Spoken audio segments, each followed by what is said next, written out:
Imaginez que vous vivez à la charnière de deux grandes périodes de l'histoire humaine, à la fin de l'Ancien Âge, l'Antiquité, et au début du Moyen Âge.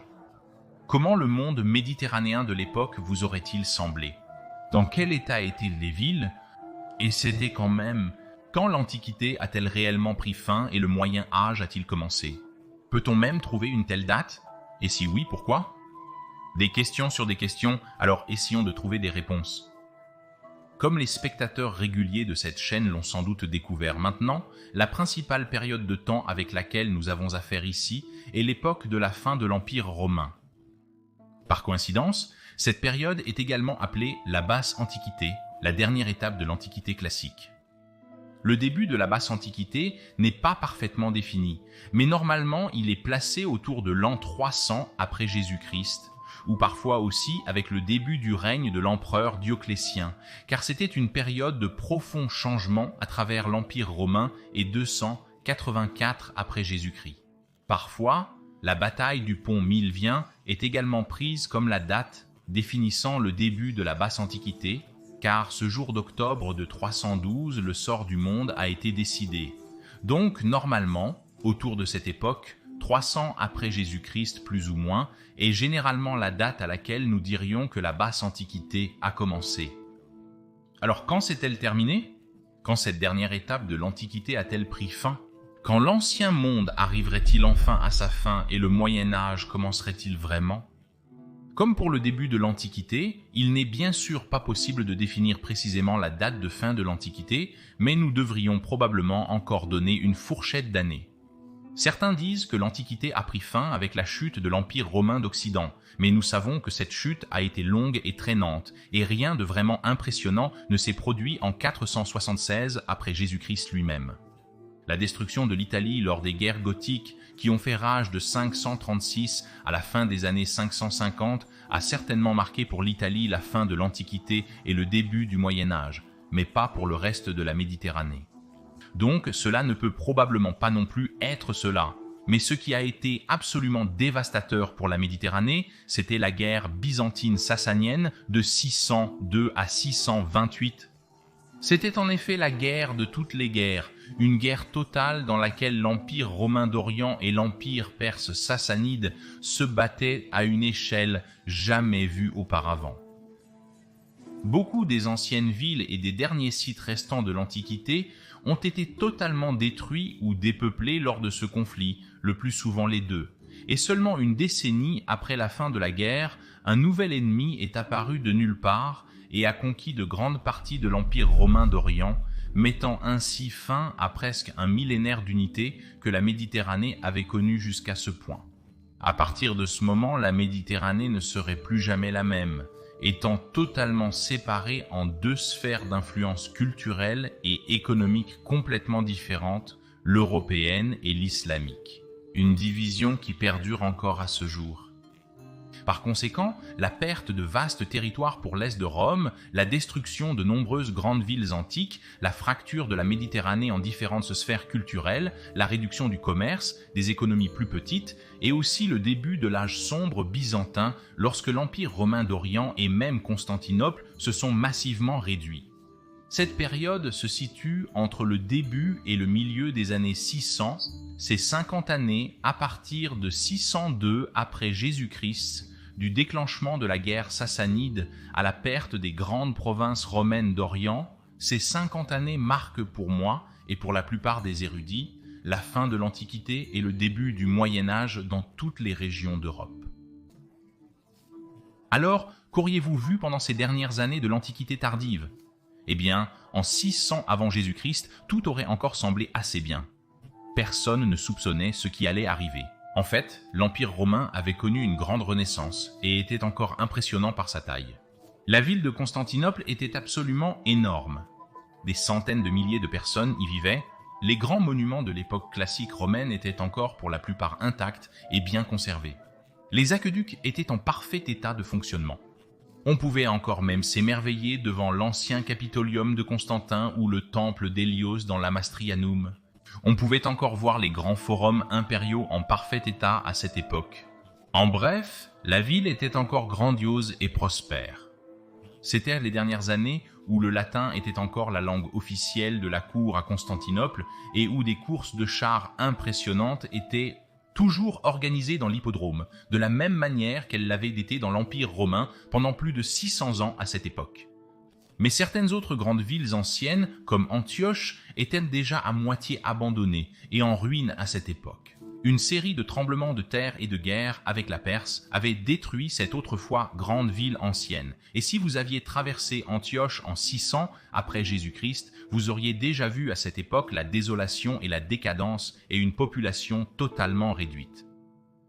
Juste 100 ans plus tôt, la ville aurait encore pu se vanter d'avoir 500 000 habitants, mais en 600 après Jésus-Christ, probablement même pas 10% de ce nombre restait. C'est similaire à ce que vous auriez vu la même année à Rome. Seulement 30 000 personnes y vivaient à cette époque et les grands anciens monuments des Césars avaient déjà commencé à se dégrader, sans argent, ni volonté, ni personne pour les réparer. Le Moyen-Âge avait vraiment commencé en Italie. Mais à Carthage, entre-temps, en Afrique, vous n'auriez rien ressenti du Moyen-Âge. Cette ville, qui avait été reconquise par les Romains sous Belisarius en l'an 533 après Jésus-Christ, aurait encore semblé magnifique en 600 après Jésus-Christ. Ici, vous auriez pensé que l'Antiquité était encore forte. Le vieux port rond était toujours en bon état. Il y avait encore des courses de chars dans l'hippodrome, beaucoup des anciens temples étaient même toujours debout, bien sûr convertis soit en églises, soit réaménagés pour d'autres usages tels que des entrepôts. Et même l'ancienne arène était toujours debout à cette époque, mais bien sûr avait depuis longtemps cessé d'être utilisée pour les jeux de gladiateurs, probablement depuis le milieu du 5e siècle. Elle était maintenant utilisée comme espace de stockage et parfois comme lieu de rassemblement pour les annonces politiques. Malheureusement, les anciens bains d'Antoninus avaient également cessé de fonctionner à un moment donné au 5e siècle, possiblement endommagés lors du sac de Carthage de 439 par les Vandales. Puis le dernier roi vandale Gélimer a détruit l'aqueduc en 533 lors de la guerre contre les Romains sous Belisarius, et donc vers 600 après Jésus-Christ, il n'y avait ni eau fraîche pour les anciens bains, ni n'ont-ils jamais été restaurés à la place. Un atelier de céramique avait été installé là, réutilisant l'ancien matériel des bains pour de nouveaux projets de construction, tels que les églises, dont il y en avait bien sûr maintenant beaucoup à travers la ville. Donc même si Carthage avait perdu beaucoup de son charme antique vers 600 après Jésus-Christ, certains des anciens bâtiments étaient encore utilisés et c'était toujours une ville assez grande, avec probablement plus de 100 000 habitants.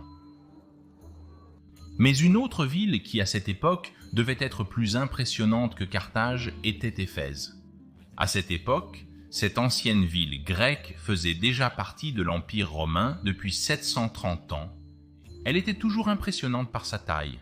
Des centaines de milliers de personnes y vivaient, et beaucoup des anciens bâtiments de l'Antiquité étaient encore debout. En effet, ici à Éphèse, peut-être plus qu'à Carthage en 600 après Jésus-Christ, on aurait eu l'impression que le Moyen-Âge était encore loin. Maintenant oui, certains des magnifiques anciens bâtiments n'étaient plus là. Le temple d'Artémis, l'une des 7 grandes merveilles du monde antique, avait été gravement endommagé lors d'un raid des Goths en 268 après Jésus-Christ et n'a peut-être jamais été entièrement restauré jusqu'à ce qu'il soit définitivement fermé quelque part dans 400 ans par des chrétiens fanatiques. Ces pierres ont ensuite été réutilisées à un moment donné comme matériel de construction, un sort que beaucoup de bâtiments de l'Ancien Monde subiraient. D'autres bâtiments avaient également été endommagés lors de l'attaque gothique de 268, comme la bibliothèque de Celsus, qui en 600 après Jésus-Christ n'était plus qu'une coquille vide avec seulement la façade intacte depuis plus de 300 ans. Et pourtant, malgré tout, l'ancien port était toujours en usage, l'ancien amphithéâtre également, mais plus pour des pièces de théâtre, mais principalement pour des annonces publiques ou des rassemblements politiques. Mais beaucoup des anciens temples étaient toujours debout et de nombreuses nouvelles églises avaient été construites sous Justinien. L'ancienne rue principale bordée de colonnes était toujours intacte et il devait y avoir encore une activité effervescente à cette époque. Et contrairement à Carthage, les anciens bains de Constantin étaient toujours en état de fonctionnement. Donc, en 600 après Jésus-Christ, vous pouviez toujours aller au bain à Éphèse, contrairement à Carthage ou Rome. Mais tout cela était sur le point de changer radicalement. En 614 ou 615, de grandes parties de la ville ont été détruites lors de la brutale guerre sassanide, réduisant considérablement la population de la ville. À peu près à la même époque, le port a été abandonné à cause de l'accumulation de limon de la rivière voisine, et en 654, la ville a été pillée par les Arabes, et elle a donc rapidement perdu son importance et une grande partie de la dernière apparence de l'ancien monde. D'ici 700 après Jésus-Christ, il ne restait pas grand-chose de l'ancienne gloire. Le Moyen-Âge était maintenant bel et bien arrivé même ici. Et ces 100 ans de 600 à 700 après Jésus-Christ verraient de grandes transformations en de nombreux endroits. Une autre grande ville de l'ancien monde était Alexandrie, qui, semblable à Éphèse, devait encore être assez splendide en 600 après Jésus-Christ. Bien sûr, ici aussi, certains des anciens bâtiments grandioses de l'Antiquité n'étaient plus. Le Sérapion avait été détruit par des fanatiques chrétiens à la fin des années 300, et l'ancienne bibliothèque, ainsi que le Musaïon, avaient été endommagés au-delà de toute réparation et gisaient en ruine depuis les guerres civiles romaines des années 270 et 290 après Jésus-Christ. Alexandrie avait cessé d'être le centre de connaissances et d'apprentissage qu'elle avait été pendant plus de 500 ans. Cependant, l'ancien phare grandiose de Pharos était toujours debout incroyablement à cette époque depuis presque 900 ans.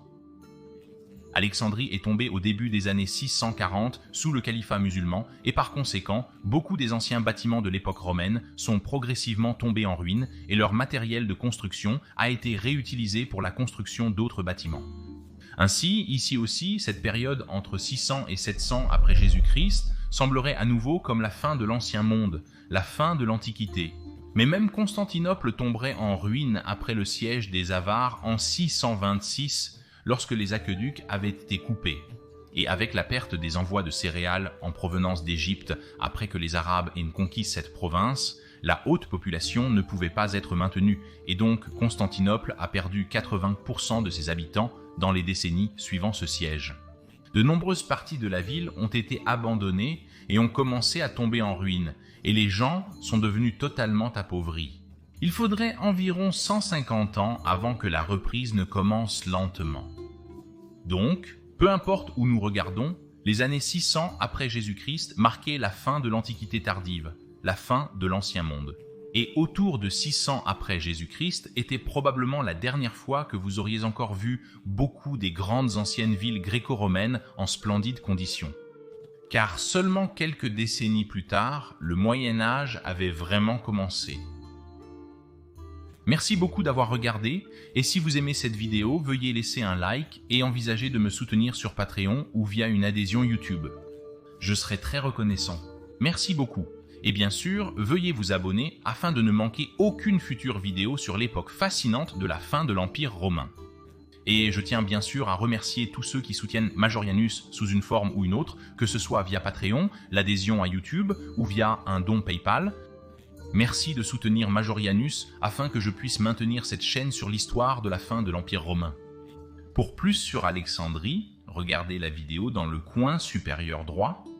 Mais si vous voulez en savoir plus sur les autres grandes villes de la fin de l'Empire romain, vous pouvez regarder la vidéo dans le coin inférieur droit. Je remercie encore tous les amis de l'histoire romaine. Gratias tibi et fal.